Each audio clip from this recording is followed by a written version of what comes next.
আসসালামু আলাইকুম বন্ধুরা, আমি আছি আমার নাজাত। আজকে আরও একটি সতেজ তাজা ফ্রেশ ভিডিও নিয়ে এসেছি। আজকের ভিডিওর বিষয় হচ্ছে যে আজকের ভিডিওতে আমি দেখাবো যে আমাদের ফোনের ইনস্টল করা অ্যাপগুলো আমরা আমাদের ফাইল ম্যানেজারে রাখতে পারি। অনেক সময় দেখা যায় যে আমাদের ফোনে আমরা প্লে স্টোর থেকে পেইড ভার্সন টাকা দিয়ে অ্যাপস কিনি, তো আমরা ফোন চেঞ্জ করলে হয় কি অ্যাপগুলো আনইনস্টল করে সেগুলোকে রিমুভ করে দিয়ে আবার অন্য ফোনে আবার যদি ইনস্টল করতে যায় আবার এই পেইড ভার্সন অ্যাপসগুলো কিনতে হয় আমাদের টাকা দিয়ে। তো আমাদের ডাবল টাকা দিয়ে না কেনার থেকে আমরা পারি কি যে আমাদের ফোনের অ্যাপসগুলো আমরা ব্যাকআপ করে আমাদের ফাইল ম্যানেজারে রেখে দিতে পারি। তো আজকের ভিডিওতে আমি দেখাবো যে কীভাবে ফাইল ম্যানেজারে আমরা রাখবো, A to Z দেখাবো। ভিডিওটি শুরু থেকে শেষ অবধি দেখার অনুরোধ জানিয়ে শুরু করছি আজকের ভিডিওর মূল পর্ব। তো চলুন আমরা আমাদের প্লে স্টোরে চলে যাই, সেখানে গিয়ে আমরা আমাদের সেই অ্যাপ্লিকেশনটি ডাউনলোড করে নিই, যে অ্যাপ্লিকেশনের মাধ্যমে আমরা দেখাবো যে আজকে আমরা কিভাবে আমাদের অ্যাপ্লিকেশনগুলো ব্যাকআপ করে ফাইল ম্যানেজারে রাখতে পারি। তো অ্যাপ্লিকেশনটির নাম হচ্ছে অ্যান্ড্রয়েড অ্যাসিস্ট্যান্ট, ঠিক আছে। তো আপনার এখানে আসার পর অ্যান্ড্রয়েড অ্যাসিস্ট্যান্ট লিখবেন, লেখার পরে সার্চ করে দেবেন। সো এই যে দেখতে পাচ্ছেন অ্যাপ্লিকেশনটি আমরা ইনস্টল করে নিই। ইনস্টলের পারমিশন চাইবে। ইনস্টল হওয়ার পরে আমরা এটাকে ওপেন করে দেব। আমাদের অ্যাপ্লিকেশনটি ওপেন হয়ে গেল। তো আমরা সেটাকে ওপেন করে দিই।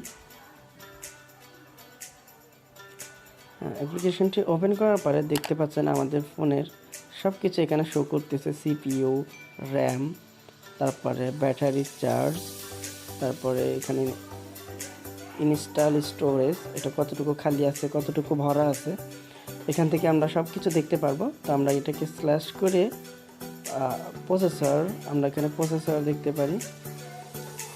তারপর আর একটু স্ল্যাশ করবো। তো এখানে করার পরে এখানে দেখতে পাচ্ছেন এখানে আমরা অনেক কিছু নিয়ন্ত্রণ করতে পারবো আমাদের ফোনের।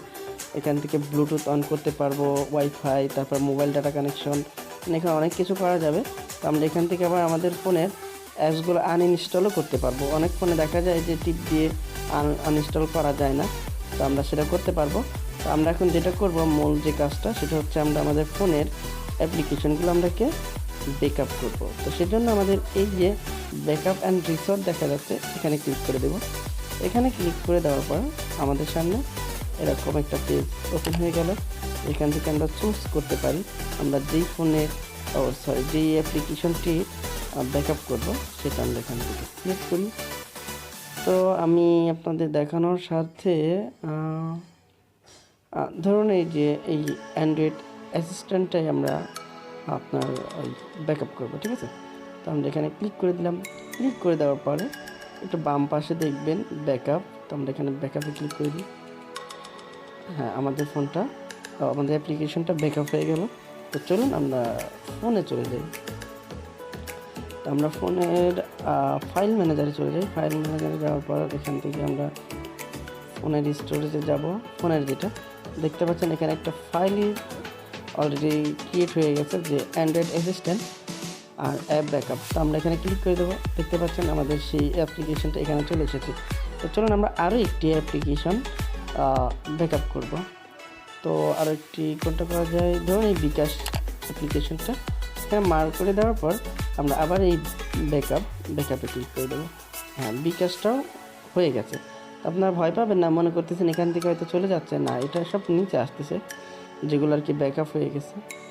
দেখুন এই দুটো অ্যাপ্লিকেশন নিচে চলে এসেছে।